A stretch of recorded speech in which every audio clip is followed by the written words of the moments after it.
Om Sahana Vavatu Sahano Bhunuktu Sahaviryam Karavavahai Tejasvinavaditam Astoma Vidvishavahai. Om Shanti Shanti Shanti. May that one protect us both. May that one nourish us. May that one give us great energy and vigor in our work and in our studies, along with efficiency. May we not argue unnecessarily with each other. Peace, peace, peace be unto all. Om Vasudeva Sutam Devam Kamsa Chanura Mardanam Devaki Paramanandam Krishnam Vande Jagatgurum. We salute Lord Krishna, the world teacher, the son of Vasudeva, destroyer of Kamsa, Chanara, supreme bliss of Devaki. So those who attended the meditation earlier, you experienced a good silent meditation, and I apologize for the absence of sound. We didn't notice that the sound was defective at the time. But we are now studying the last section, the very last few stanzas of the 13th chapter of the Srimad Bhagavad Gita. For those who have just joined the series, it is Kshetra Kshetrajna Vibhaga Yoga. That is the yoga of the distinction between the field of our experience and that which is the knower, that which sits behind as an existent entity, as consciousness itself, and as an infinite entity, what is described in Taittiriya Upanishad as Satyam, as well as Jnanam, as well as Anantam. But I've entitled the subject of this as the purpose of evolution and the goal of evolution. Very often, particularly in things like business studies, we are encouraged to have goals in life. And that implies that there must be some purpose for which we are fitted in order to achieve and accomplish our goals. Soon we might realize, though, that if we are goal-orientated, ambitious, we find that when we ask what is the reward or who is the one who profits from this, the profiteer is whatever this I is. A curious combination of a body made from parts which ultimately break down and get a little rusty, and something that changes over time, and a kind of thrashing, restless mind that moves all over the place. And this comes within the realm of change, and change comes within the realm of what we call evolution. And a great argument amongst materialist naturalists is whether evolution has any purpose or is just an advantage-seeking thing. These problems were also there in Swami Vivekananda's day, because the whole idea of Darwinian evolution was almost new. And so people were challenging all kinds of things, and I mentioned this last week. So let us acknowledge, and everybody should really acknowledge, that common sense tells us and experience tells us two factors are there. And if two factors are there, are they both evolving? Or is one changeless and the other one evolving? Are both eternal? Are they both finite? Are they both infinite? See, these are some of the philosophical questions that arise. And then what's the use of them? Is it just bringing up some kind of intellectual questions for the sake of it? Or is there a deeper meaning that can receive a practical application from us? That we can implement something in our own lives and make things better? Can we enhance our evolutionary process? So much of this I have repeated before, but no harm in doing it again. See, the etymological word evolution means there's something that is unfolding. Do you have some examples? Oh, yes. If you receive a parcel by the DHL or something, you can unwrap it. That means there was a parcel there to unwrap. It's not that a parcel suddenly arrived or suddenly developed from thin air, and that it changes into something else. So evolution means something was existing potentially there that is complete in its own way, subtle as it is, invisible as it is.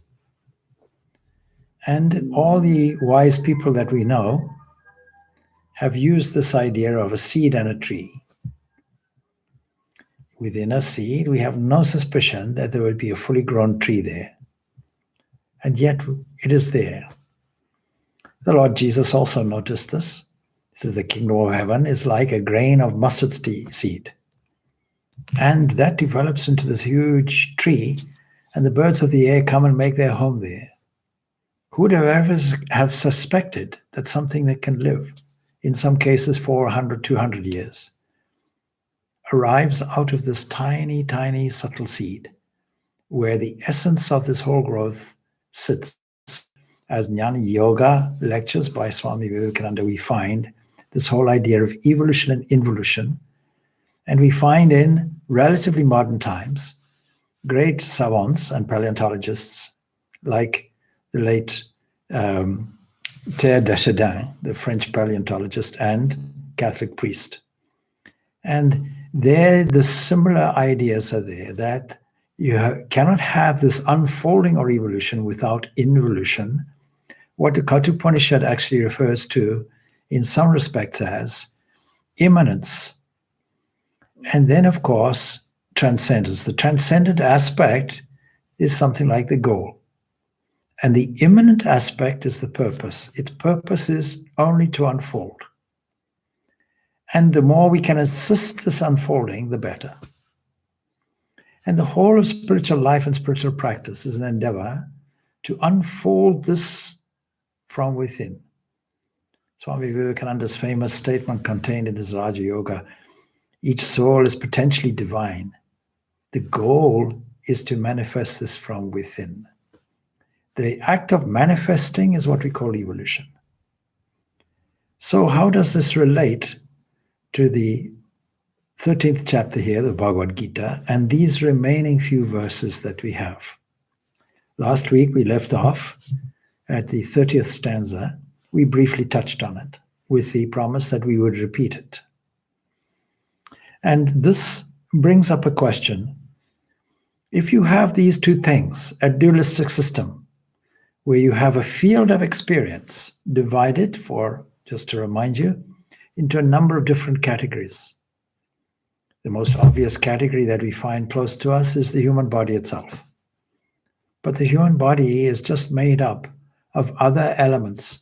If you do not feed this body, then the body will then waste and ultimately run out of its energy. Its metabolism will stop, and then it dies. Everybody understands that. So this body is made from food. It's an obvious statement to make, and yet the Upanishads pointed out very, very upfront, if you like, very directly, that this body is made from yesterday's banana and milk and whatever other ingredients for their rice and so on. That's all this body is made from. And included in that, a bodily part is the brain itself. So that if you fast, if you don't feed the body, then you'll find that the areas of memory start getting less. You'll find that the objective consciousness that we call thinking and evaluating, deciding and so on becomes less. And we know also that by chemical means, you can withdraw the consciousness from this organ of brain. But you can be conscious of something else. You can be conscious of some impressions, something like a dream. Supposing a dentist gives you some kind of anesthesia. In the old days, it was a gas, an extracted tooth. then at some stage the patient will go off into a kind of withdrawal phase, registered. And then something happens in between, some kind of registration of some kind of vague events. And then before they know it, back. So where did the person go? Now, the person that knows this is a knower. And all of this experience is a field described in this way, comprising external events and scenes, objects, and internal ones. We should not ignore the internal events, what we call qualia. When we feel something, we can register a feeling coming up, having its day and play on its emotional stage, and leaving. When a thought arises, you see the language? It arises and it hits its peak. We identify with it for the time being, and it's gone. And many of these thoughts and feelings come up from a habit level, some from previous experience, old friends coming up. We should bring these old friends in. We should sit them down, invite them for a cup of tea, and ask them, if you happen to go, please go, because there are new friends knocking at the door. Higher values of strength and truth and beauty and goodness and love and harmony we can put in there as an exercise. And since we're almost at the end of this 13th chapter, the ability to assess what state a mind is, one of three states has to be there, then we'll find the next chapter, chapter 14, covers this very comprehensively because its whole subject matter is on three sustaining evolutionary forces that operate in every part of this field, including in the mind. These are what we call gunas, binding elements that exhibit certain properties and qualities. Now, these are useful ingredients, no doubt, but these are also part of the evolutionary scene that we have. And so we have to see, taking for granted that according to our experience, these two things are there, a kshetra and kshetrajna, for a specific purpose, not just haphazardly there. Taking this for granted and understanding in other places what this goal might be and why should we have it? Why should we want to aim for it? Without being obsessed by it. Obsession means taking the goal and only the goal. And then, of course, it comes into the mind a doubt, will I achieve it? I may doubt that I will achieve it. A kind of anxiety comes in. So the probability of achieving it is a wish-fulfilling thought that infers I haven't got it. And if I haven't got it, I'm not very happy. So it's not a goal of this type. And if there is a goal, we should understand it, we should register it, and then we should leave it there. We should understand what is our specific purpose away from localized individual purposes. And if we are serious that there is a single purpose that drives our evolution and a single goal toward which evolution is driven, then will we not spend all our energy? Will we not take every effort that is normally dissipated in many other things and gather it and project it into this one cause with all the energy and vigor that we have? We will surely do it. So the question is, why don't we do it? It's because we're not convinced of this. All these passages are here to convince us that this is a worthwhile endeavor, that there is an evolutionary process that involves a purpose and that involves a goal at the end of it. One more element. If this goal is also the process, is also the thinker behind all thinkings, if there are no two things, if these things look differently, then we can tune the mind into it and know it now, and this will solve many of our difficulties and problems. So we need to know what is the relationship, taking for granted that this is there, between this kshetra, this field, and this Noah, kshetrajna. And so this 30th stanza goes like this.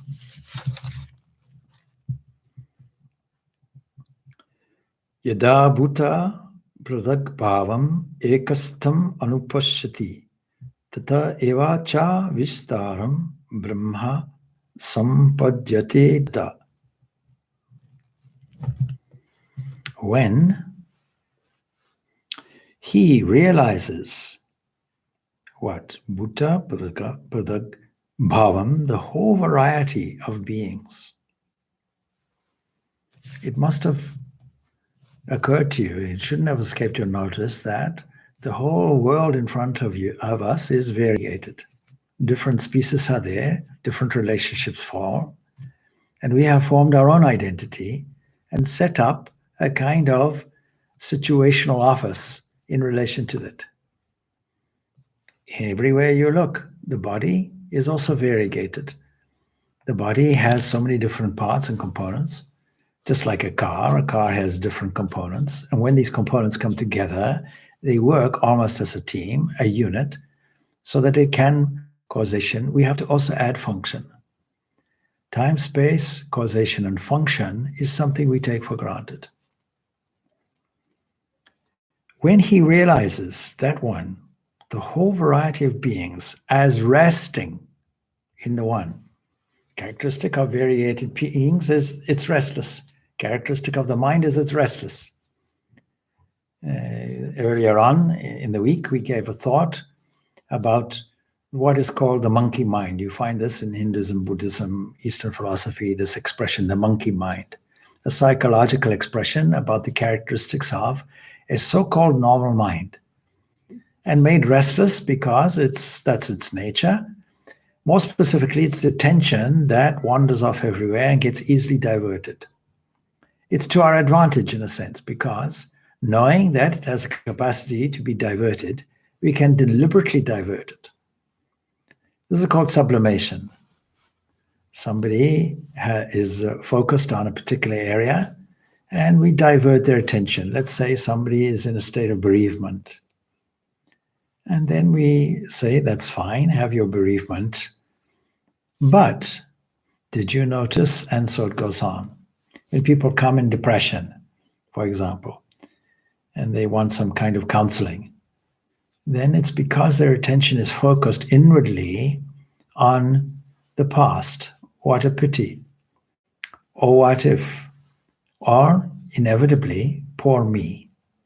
Take them outside and say, did you notice this? Did you notice that? It's a good technique. Open the door or the window and say, look around, what did you notice? And then come back. And because their mind is so abstracted, so deviated on their own problems, they'll say, nothing much. I saw some few clouds and grass and children playing. All right. Did you see the shapes and formations of the clouds? Did you note the color of the sky? Did you wonder about every blade of grass? Did you wonder about how the flowers can resist gravity and grow? Did you wonder how a small child might grow up to be a significant scientist or politician or artist? Did you wonder what all these beings, where are they born from? Now this specific stanza, it says that all these rest in the one. And if you look at things in this way, then the previous stanza and also a subsequent one becomes more explicable. He who truly sees, who sees that all actions are done by this nature alone, and that the Atman is actionless, is a preceding stanza. That all the activity that is going on is being delivered by nature itself. And we can view it in two ways. We can view it either as an immanent or transcendent point of view. That is, we can see that some energetic entity is working through every hand, every arm, every eye, every head, every limb. Or we can think that this supreme entity has form, and having form is a good beginning stage. We have to remember some principle. Whatever you meditate on comes to you. If you meditate on the divine as a fulfiller, then you'll get the power of fulfilling all your legitimate desires and wishes for yourself and others. And there is no difference. There is no cancellation of one position and replaced by another. This is the great beauty of the Vedanta system. If somebody says, I'm a non-dualist, I believe in something that is formless, that's fine. We don't relegate the form aspect. Great example is Sri Ramakrishna himself, who starts off with worshipping God with form, then discovers this formlessness, and then consciously decides that he'll go back to the form, seeing no contradiction in it, seeing the form and the formless as the same thing. And so this is the practical application of this, but resting in the one. What's an example of this? An ocean. An ocean is one, and yet all the bubbles, all the eddies, all the currents, all the waves, these are noted to be separate. We can analyze one of them or the other of them or many of them, find out what their relationship is, find out how one wave can be a causal factor for the next one, find out how the action of two waves crashing can create a foam impression, that is small bubbles forming, air bubbles caught up in the liquid. All of these things can be studied. If we study them too closely, where we reduce the dimension only to this, we'll make the mistake of individualism. We won't see the whole. This is our difficulty. So we have identified with these variegated things, these variety of beings, accepted and said, I'm one of those. And so resting in the one, that is not restless. Most of the other activity is restless, but resting in the one. Earlier we had some meditation, and there in meditation we find a sense of resting in the one. And the after effect is a feeling of restfulness and peace also, because with one, there's no second to defeat, no second to oppose, no second to argue with. One is one. And one has no causation.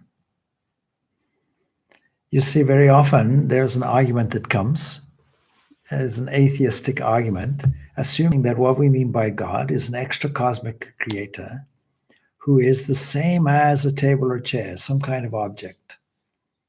And yet, this is not what we mean by God. We mean so much. It's not what Jesus meant by the Father. It's not what Ramakrishna meant by the Mother. It's not what we mean by God. What do we mean? Ultimately, we mean that one entity. And when there's one, you cannot have a cause of one. Causation only comes where things are varied, when things are changing, when things are caught in time and space, we have causality. And time is just an idea, just a concept. And where this concept comes from, Swami Vivekananda challenges the concept. He says, we have gotten so used to thinking that time is an essential component that we ask these questions. So where did this come from? Where was the beginning? Time has to have a beginning. Time has to have a linear progression. Time has to have an end. And so evolution, to many, will take this approach. Somewhere there was a beginning, whether it's cosmological or biological. Somewhere there is a development, and somewhere there's an end to it. We don't know what the end of it is because we don't know what the beginning is, because common sense tells us the beginning and the end are the same things in different forms, different ways. Because the end, if evolution is an unfolding process, the end is an unfoldment of the beginning. What was there was always there. So we have a different concept now. Instead of evolution being linear, we can make it circular. We can make it like a cycle, a seed develops and unfolds into a fully fledged tree, which begets a seed, which begets a tree, it goes on. And therefore, in this sense, we believe, because we find no contrary example, that the whole of nature is unending, just punctuated by pauses, that's all. Like breathing. In breathing, there's a moment of suspension of the air, kumbhaka, as the yogis call it.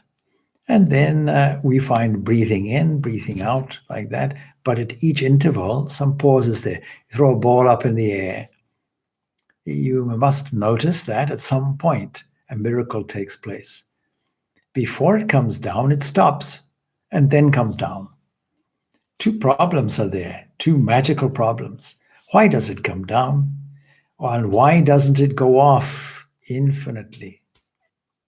So we have all these limitations, but not applicable to something that is one. And so, resting in this one, like waves resting on an ocean, and is an evolution. The word, of course, is not evolution here, vistaram, spreading, but it amounts to the same thing, because the word Brahman indicates this capacity to infinitely spread out, infinitely evolve, and would not be out of place in any modern cosmology book. Any book on modern science will recognize this kind of language, because whether you're materialist or not, today, the primordial substance from which everything comes has to be one. And the only difference then between the atheistic materialistic position and the theistic position, or the Vedantic position, if you will, is to say that, and we can distinguish three, is one, this primordial oneness is, it used to be called matter, now we could call it energy. Energy. And then the theist says, this energy we call God. This is our oneness. And the Vedanta says this is called Brahman. Even God has a place in a sense, because a personal God is there, formless God is there. But Brahman, that thing which develops as it were, and spreads and becomes as it were. As it were, because oneness means an absolute. How can an absolute become? And so I have marked a few passages in some lectures by Swami Vivekananda, who beautifully explains some of these issues. And as an evolution, we can call it, beautiful translation really, in terms of spreading, from that one alone. Where did all of this come from? It didn't come from an extra cosmic creator God who created from unknown, invisible material, ex nihilo, from nothing to make something. That theological problem is gone. From this one entity alone, from itself, it makes all this. Then he becomes Brahman, who? The realizer of this. Now the next question then is, how can I become this Brahman? Well, it's just a convenience term. How does the absolute become the relative? Is a long, long question. It's a question that is held long back. And Swami Vivekananda takes the time to put a diagram for it, putting the absolute in one place, a line, and everything else there, the whole of nature underneath. Now, how does the absolute cross this line? You see, the absolute, devoid of time, devoid of space, causation and function. That pristine one, which is known as something that is pure. See, we have something that is not tainted. We'll come on to this this aspect as well. That something that is not tainted and has no qualities is described as something that is pure, something that is free, and something that is, see, infinite, not finite, not limited in any way. And so a beautiful example is there of an ocean. And last week I mentioned Sri Ramakrishna's relevant comment on this, the static Brahman, static, not moving, and the kinetic Shakti are in fact one and the same. Now we've solved a dualistic problem because both of them being infinite, both of them going on forever, how does the one affect the other? Is the one also conditioned and conditional? Is the other one? How does it work? What is the relationship? How does from nothing something is created? And if you give activity to the one, that is to the Brahman, or in this language, to the knower of the field, if you give activity to that, you've just put that entity now into the objective world and made that, framed that within motion. Motion requires time, and to notice it requires space. You've just confined it, and therefore you require another knower for it. And so the problem is solved when these two things get together. So it manifests itself as this multitudinous area of beings, and the static Brahman, says Sri Ramakrishna, and the kinetic Shakti are in fact one and the same. The absolute, which is described scripturally as Sat Chit Ananda Brahman, is also the omnipotent, the omniscient, and all blissful cosmic mother. We discussed previously why we put this entity into the category of mother, but whether it's mother, whether it's father, whatever you take it, as fire and heat are one and the same, Brahman and Shakti are the same, says Sri Ramakrishna. And then, of course, the question comes, answered already, do the activities of Prakriti affect Brahman? Because this is maybe a question that might come up. Or is Brahman self-sufficient? So Brahman has to be self-sufficient.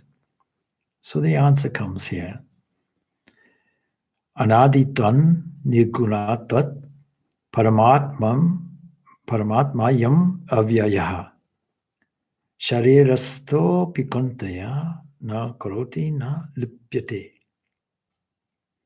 See, anaditvat, without beginning, being without beginning, that is beyond time, and devoid of these three gunas. Nirgunatvat, in other words, it doesn't change. Change only comes where you have three or more components all cooperating with each other, interacting with each other, creating a sense of change. And change is noticed over time. Both of these requirements are there. Then the question of causality comes in. If you're devoid of all of that, the question does not even arise. It's an immature question. And so this supreme self, this one which is called Paramatma, the supreme self, is imperishable. Why? Because it's only one. It cannot perish. It has no parts. It has no evolution in it. No change is there. And so this imperishable one, though dwelling in the body, now if you're clever, you might say, how can it dwell in the body? That makes it limited. We have to add, as it were. It dwells in the body, no doubt. It's registered as the size of a thumb in the cave of the heart for meditation purposes. But you see, without that being within the body, immanent in the body and all bodies and all other things, then nothing moves. The heart doesn't pump. The brain doesn't function. In other words, the electrical circuits within it, they don't function. Electrochemical circuits. The nerves are not sensitive. The blood doesn't flow. The cells don't repair. The thought energy doesn't come for thinking. None of this happens. Even last week we mentioned, how is it that we can register this entity as light, a kind of light, a self-effulgent light? Because without it, you look at somebody, the eyes don't light up. So there's some entity within this body, dwelling in the body, neither acts, because if it acts, then we've broken the rules of oneness. Nor is it tainted. It is not affected. And so do we have any examples for that? Yes, some examples are there. But Sri Ramakrishna, before we go on that, has this to say. He says, what are the characteristics of Brahman? You see, how can you give any characteristics to an entity that has no time or space in it, no function or anything? And by the way, just to remind you, an additional question, does this destroy our idea of an Ishtadevata, of a beloved form of God? And I hope we've established, no, it doesn't. But you see, we have to establish some principles first. So what are the characteristics of Brahman? He is untarnished by the gunas. There is no action or movement in him. The question of going and coming does not arise in his case. He is stationary like the Mount Meru. You know, when you go and see the beautiful mountains, of all the mountains I'm in the Himalayas, as we heard Sri Krishna say in the 11th chapter, when these beautiful mountains in the distance because you want to sit and admire them. What a beautiful atmosphere it must have been for ancient rishis there to sit amongst the beauty of forests and mountains. And it must have occurred to them that from a mountain, a stream develops. Some kind of melting takes place and starts gaining momentum down the mountain. And as it gains momentum, we find it comes down into a valley. And as it comes down into a valley, we find it broadens because all the water runoff, it becomes a catchment area. All the water runoff from rains and other melted snow goes into it. It starts getting broader. It starts getting deeper. But above all, it becomes the home. It becomes a home to fish. It becomes a home to living creatures within the water. And it becomes home, or a source of life, I should say, to living creatures living alongside the water. If you want to find out where ancient civilizations were, where their ancient cities were, you have to look for huge rivers, because without the water, how can people live? You'll find activities of fishing. You'll find people gathering water to drink, to put on vegetation, crops. You'll find natural vegetation growing. You will find a beauty is there. And as this water runs more and more and more, it gains momentum and it accumulates more knowledge, if you will. That is the experience of the banks, some mud being collected, and it flows, and there are currents. And then we find that there may be some bends and twists in the river's way. We may find there are rocks in the way. We may find that there are areas where the water gets caught up in a stagnant pond. And you may find areas where things move more swiftly and things move more slowly. This, I like to think, is the flow theory of evolution. Just from a mountain, we can meditate on a number of things. We can meditate on the wonder of the melted snow and how it gets a different lively aspect when it comes to water, how it can be frozen and how it can melt. We can have the idea of how the Lord of the universe manages to mold a form for us, specifically for our worship. We can see how solid a mountain is, reminding us here of Brahman. And we can gather the idea of strength from it, solidity, an unwavering mind. Also being the source of life and the source of energy, the source of beauty and growth and development. And ultimately, where is that going? It's heading for the sea. It has a purpose. It's not going nowhere. And when it's before emptying into the sea, it's become so broad. Its momentum has accumulated so much until it becomes one with the ocean. So all of this is a meditation, if you will, on evolution. But there was only one water. There were never any two.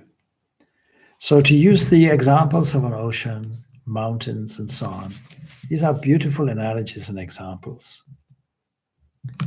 Now another analogy is coming. Yata sarvakatam sokshmat akasham no palipyate sarvatra vastito dehi tata tva no palipyate. The all-pervading sarvagatam, because of its subtlety, is compared to Akasha. Akasha, as the all-pervading Akasha, is not tainted. Now, what does this Akasha mean? Translation is many and varied. One translation we can put as ether. Here, in this version, Akasha simply remains as Akasha. It avoids the problem completely. But Akasha is that primordial material from which everything comes, acted on by prana. We know that. And so prana actually is really a different form of Akasha. When Akasha moves, we call it prana. But Akasha by itself is indefinable because it is this primordial material, and yet it has something buzzing within it. It has a potential, but we find it everywhere. Second translation is space. If you look at the vastness of space, and when you look at an atom as well, of course we can't actually normally see an atom, but what we are told is this vast space, almost disconnected space between the nucleus of an atom and its electron.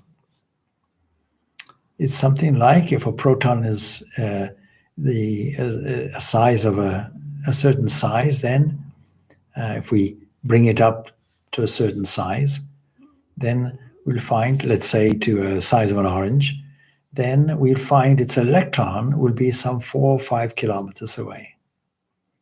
And when you take it down, you'll find the distance between the proton and the nucleus is pretty much the same distance between the Earth and the sun. This vast space. And then going beyond the space that we call the solar system. And going beyond that, you look out and see just the blackness of space at night.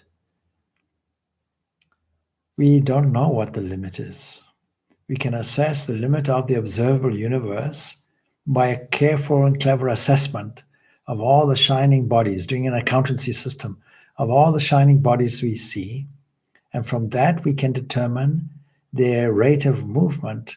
And from that, we can tell their distance also. Distance and movement, and we can make a calculation and say, as far as I know, on all sides, the universe has a certain dimension. But we don't know. If we were to travel to the border, then who knows? We'd have to find another border. And the border limitation is regulated by the speed of light, 186,000 miles per second, and that gives us a limitation of something like 15 billion years, or light years, we should say. 15 billion. That's all we have. 15 billion light years is equated, because of certain principles in special relativity, as 15 billion years away. So something like that. An enormous amount. We have no idea. We can't even conceive of it. And so right here and now, we find it. We don't have to go to the furthest corners of the galaxy. This space is all around us. Without it, we don't find any divisions. The fact that space is around us, and we can't say, is it specifically or exclusively inside a vessel or outside? It's inside and outside. It's all pervading. So a wonderful example, something that is all pervading.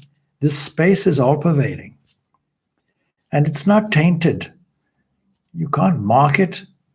You can't, specifically categorize it. You can't catch it. You can't spoil it in any way, you see. No more than you can spoil the sky when you look at the unlimited sky or unlimited space. The actual space itself, so it's not tainted. And the reason why it's not tainted, he gives, by reason of its subtlety. So that more subtle than the Akasha is this Supreme Self. So the self seated in the body everywhere is not tainted, lest you make the mistake that it is in the body and is a prisoner. It's not a prisoner. It's in the body, therefore it must be limited and a prisoner. You look up, you see, oh, I see, there's the epiglottis. Look down, oh, there the intestines. Look left, there's the other side. Look, the back is the kidneys, and so on. Like that, we think of it. No, not at all. It is free. It is all-pervading. It is everywhere present. It is in the body and outside and beyond. So the self in the body everywhere is not tainted. Then Sri Ramakrishna says,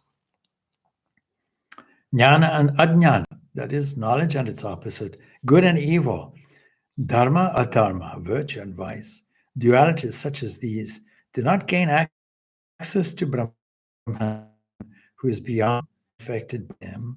And then a further statement is made, Yata prakasha cha ekaha kritsnam lokam imam ravihe kshetram kshetri tata kritsnam prakashati bharata. So we find another example in analogy. Because it's very subtle and difficult to describe. So as the one sun illumines the whole world, so does the Lord of the Kshetra, the Lord of this field, illumine the whole Kshetra, O Bharata. It doesn't move. It's not active. The sun doesn't move. From our point of view, we don't know its internal goings on. We see it shining. It is constantly there. It is a life giver. And it gives light. So this sun that is being referred to is an example of something that lights a localized area, the whole solar system. Then this light, of course, is lighting the whole universe. It illumines the whole world. And so does the Lord this field. If our field gets extended, if the telescope tells us that what we see, we have further insight, we can see further than we've ever seen before, then this also is part of the field. The field is the field of observation where an observer is looking. The sun that illumines the world is one without a second. We haven't got a second sun. Even so, the Paramatman who gives spiritual luminosity to the entire universe is one without a second. All beings, great and small, high and low, get their consciousness from the same source. While the sunlight falls equally on all things, the merits and demerits. See, there's no judgment in this. Of those things do not affect the sun in any manner. In the same way, the presence of the Paramatman in the hearts of the multitudinous beings ever shines in its original glory. The purity of the heart of a saint does not increase this Atman or decrease it. It doesn't increase the virtuous, it doesn't diminish in the wicked, or tarnish the luminosity of the Lord. It's very different from a kind of soul, a concept introduced to me in my childhood. So that the impression was there's a small patch in here. Here means the heart. And when I do something which is not virtuous, some kind of sinful thing, a kind of ink block sits on it. And a serious crime, the whole thing gets blacked out. And then I have to remove it through penance and so on and so forth, all of these kinds of things. And that changes when we understand I am not the body containing a soul that requires patching.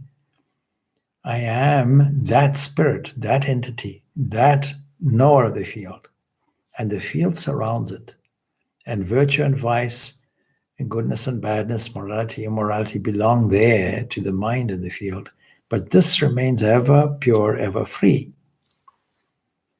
Brahman, says Sri Ramakrishna, is like a luminous lamp. One may utilize the light of the lamp for reading holy books, while another may make use of it for preparing false documents. It is from Brahman that all get their power of understanding. The various uses to which the intellects of the beings are put do not affect Brahman. And so the conclusion is, Kshetra kshetrajnaya evam antram jnana chaksha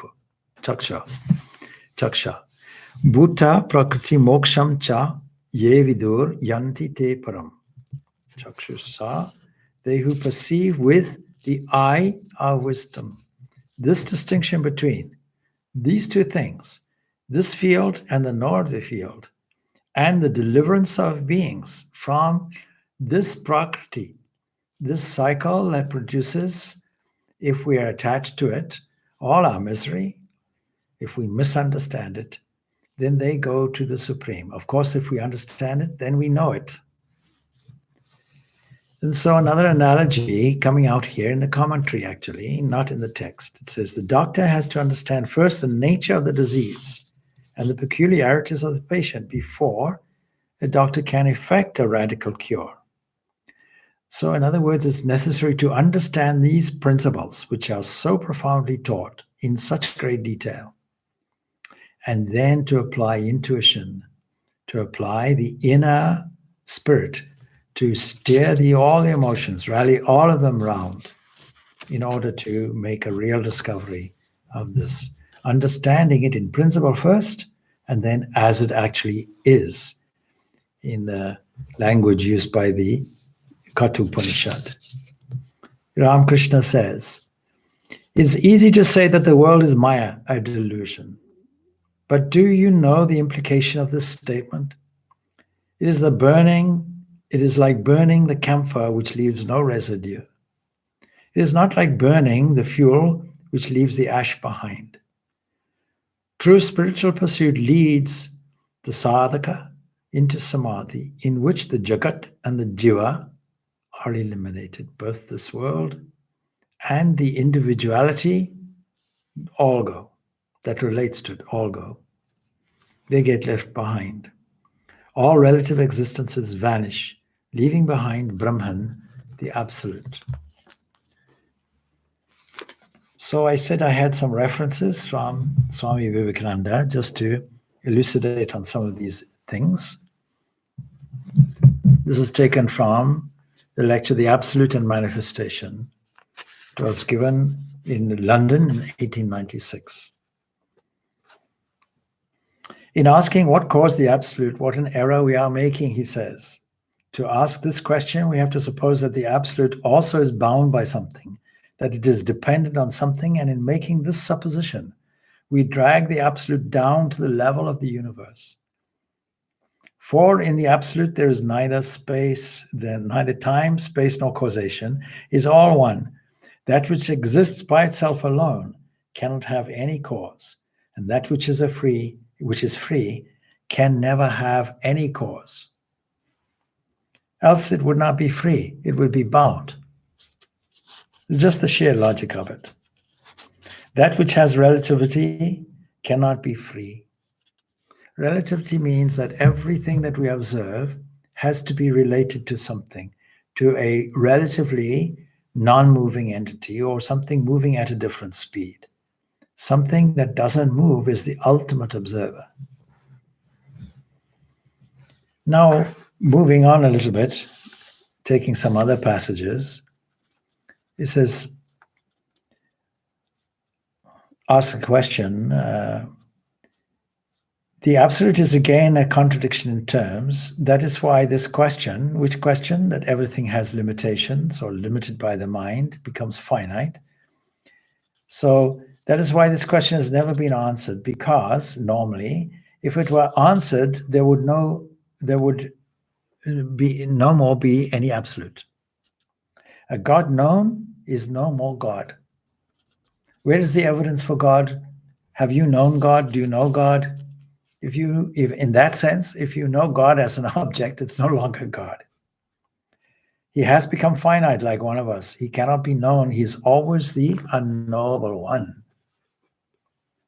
But what Advaita non-dualism says is that God is more than knowable.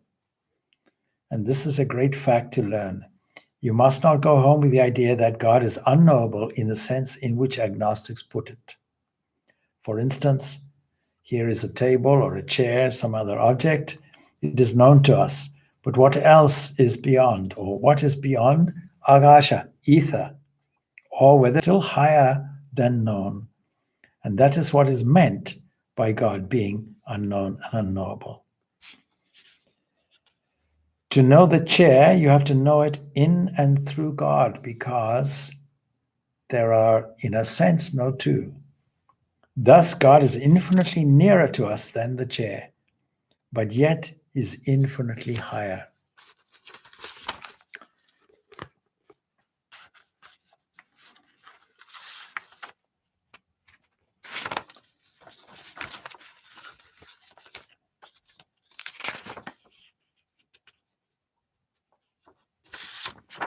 Then another passage is here.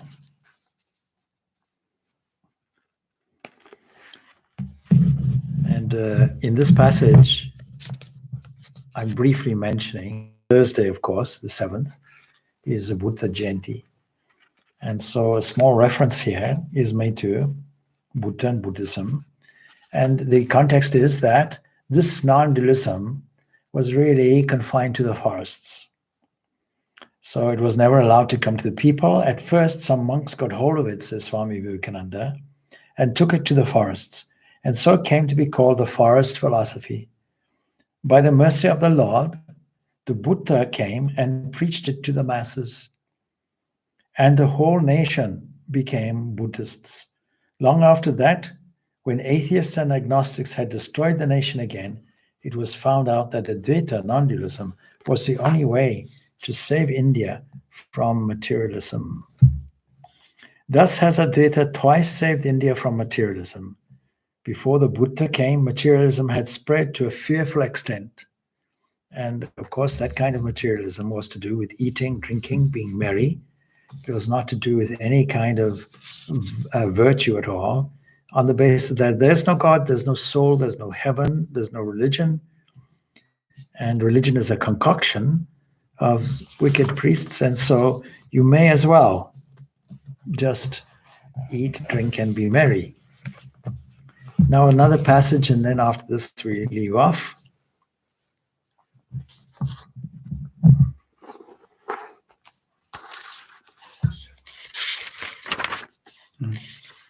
Question: how the infinite became finite is illogical.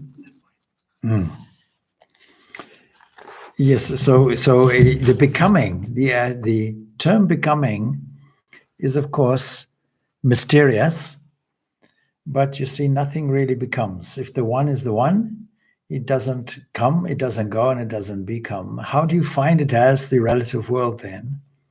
And this is really through what is termed this Maya. Maya contains within it this appearance. And when we study about these three gunas, Gunatraya Vibhaga Yoga, as we will in the next chapter, then we will understand that these three characteristics are there of hiding something, projecting something, and revealing something. But that something was always there. So this is really a kind of causation called vivarta, appearance. So in brief, that would be that. We can pick that up more next week on the same subject. Next week, I did prepare something for this week, but we haven't got time this week. So I'll bring it up next week, because Swami Vivekananda gives us an inspiring story. In fact, I might just finish off with it and not leave it for next week. I'll squeeze it in here just to finish off on an inspiring note, since this is now the end of the 13th chapter. He puts it like this. He said, I once read a story about some ships that were caught in a cyclone in the South Sea Islands. And there was a picture of it in the Illustrated London News. And I actually printed off the picture that he saw. So that's the picture there. And it was of a ship. It was actually of the HMS Calliope. cut a long story short, it got stuck in a great torrential storm. And many ships got caught like this, and its anchor got caught and had to be dragged along and so on. Anyway, all of those people who were destined to die on other ships, they rallied the surviving ship along, encouraging it to get to its final destiny. And Swami Vivekananda uses this. He says the picture showed the men who were going to be drowned standing on the decks and cheering the people who were sailing through the storm. Be brave and generous, he says, like that to all of us. Do not drag others down to where you are. Another foolish notion is that if we lose our little individuality, there will be no morality, no hope for humanity, as if everybody had been dying for humanity all the time. God bless you. If in every country there were 200 men and women really wanting to do good to humanity, the millennium would come in 5 days. You're talking about his millennium. We know how we are dying for humanity. These are all tall talks and nothing else. The history of the world shows that those who never thought of their little individuality were the greatest benefactors of the human race, and that the more men and women think of themselves, the less are they able to do for others. And this then is talking about the merit of unselfishness in the face of inherent selfishness. With this, we conclude this 13th chapter. Some of these ideas we'll pick up again and certainly be quoting again from Swami Vivekananda on these matters. So finally, the final verse as usual goes, Iti Srimad Bhagavad Gita Supanishatsu Brahma Vidyayam Yoga Shastre Shri Krishna Arjuna Samvade Kshetra Kshetrajna Vibhaga Yogo Nama Trayodasha Dhyaya. In the Upanishad of the Bhagavad Gita, the knowledge of Brahman, supreme science of yoga, and this dialogue between Sri Krishna and Arjuna, this is the 13th discourse designated this yoga of the discrimination and distinction of the Kshetra, Kshetrajna. Om Shanti, Shanti, Shanti. Peace, peace, peace be unto all. Next week we start on a new chapter, 14th chapter, which describes the yoga of the division of these three evolutionary forces. And so in a sense, we are continuing the subject of the purpose and or the purpose of evolution and its goal. Peace to all.